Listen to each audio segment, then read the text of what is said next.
দেখেন আমাদের ব্যাংকিং সেক্টরে যে ক্ষত সৃষ্টি হয়েছে গত 10-12 বছরে, সেখানে ব্যাংক কনসলিডেট করা, কিছু ব্যাংক বন্ধ করে দেওয়া ছাড়া বা মার্জার অ্যান্ড অ্যাকুইজিশনে যাওয়া ছাড়া উপায় নাই।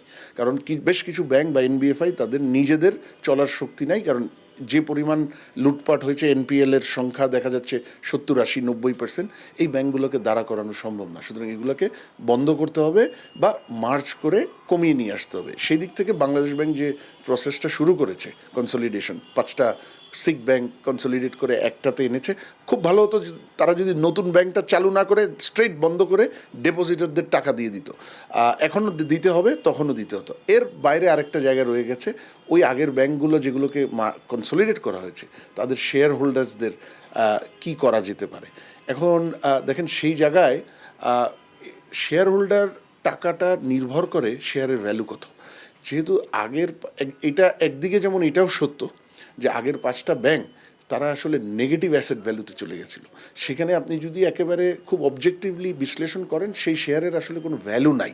যে কারণে বাংলাদেশ ব্যাংক বা সরকার যে শেয়ার ভ্যালু শূন্য ঘোষণা করেছে, এটা একদিক থেকে কিন্তু আমি মনে করি বাস্তবতার রিফ্লেকশন। তো সেই হিসাবে তো শূন্য ভ্যালু হলে কেউ টাকা পাবে না বা পাওয়ার কথা না, এটা যেমন সত্য এবং ভ্যালিড। আবার এটাও সত্য যে আসলে যারা স্টক মার্কেটের বিনিয়োগকারী, যারা তাদের তো আসলে কোম্পানির কন্ট্রোল তাদের হাতে ছিল না, কোম্পানির ডাইরেকশন তাদের হাতে ছিল না।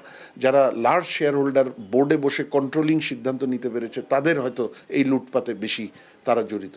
সেইখান থেকে চিন্তা করে একটা এক্সেপশন বেসিসে কিছু ক্ষতিপূরণ দেওয়া যায় নাকি, এটা আমার মনে হয় সরকার চিন্তা করতে পারে এবং বিনিয়োগকারীদের পক্ষে হয়তো যে রেগুলেটরি ইনস্টিটিউশন আছে তাদের মাধ্যমে আলাপ আলোচনা করতে পারে। গভর্নেন্স ফেইলিওর তো হয়েছে, রেগুলেটরি গভর্নেন্স ফেইলিওর হয়েছে, কোনো সন্দেহ নেই। ওই রাজনৈতিক গভর্নেন্স ফেইলিওর হয়েছে।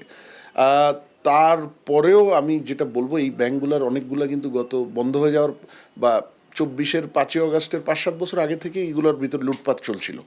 তো আমার মনে হয় এইখানে যেটা করা যেতে পারে, সবাইকে দেওয়া যাবে না, বাট কেউ যদি কোয়ালিফাইড হয় দেওয়া যেতে পারে। যারা একেবারে প্রথম থেকে বিনিয়োগকারী আছে এখানে, যেই মুহূর্তে লিস্টিংয়ে গেছে, তাদেরকে হয়তো চিন্তা করা যেতে পারে। কিন্তু যারা ব্যাংকগুলোর অবস্থা খারাপ 18-19 সাল থেকেই সবাই জানে, তারপরেও বিনিয়োগ করেছে, সেটা কিন্তু তাদের রিস্কটা তাদের বহন করতে হবে। অডিট ফার্মের ফেলিওর থাকলে সেটা মানে বিধি অনুযায়ী ব্যবস্থা নেবে, সেটা কিন্তু বিনিয়োগকারীদের টাকা দেওয়ার ব্যাপারে ডিরেক্টলি আমি জড়িত আমি বলবো না। ফেইলিওরের মধ্যে তাদের ফেইলিওর থাকতেই পারে, এবং সেখানে যদি ফেইলিওর থাকে, ইচ্ছাকৃত ফেইলিওর থাকে, তাহলে সেটা যে বিধি আইন আছে সেই অনুযায়ী ব্যবস্থা নেবে। কিন্তু বিনিয়োগকারীদের বিষয়টা অন্যভাবে দেখতে হবে, এবং সেখানে মানে শেয়ার ভ্যালু নেগেটিভ হলে কিছু পাবে না। আর শেয়ার ভ্যালু নেগেটিভ হওয়ার পেছনে যারা আসলে কন্ট্রোলের এটাকে মানে শেয়ার হোল্ডার হয়েও কন্ট্রোল করতে পারে নাই, তাদের কিছু দাবি যৌক্তিক থাকতেই পারে। কিন্তু সেখানে যারা জেনে শুনে খারাপ অবস্থায় এসছে, তাদেরকে হয়তো কনসিডার করাটা ডিফিকাল্ট হতে পারে।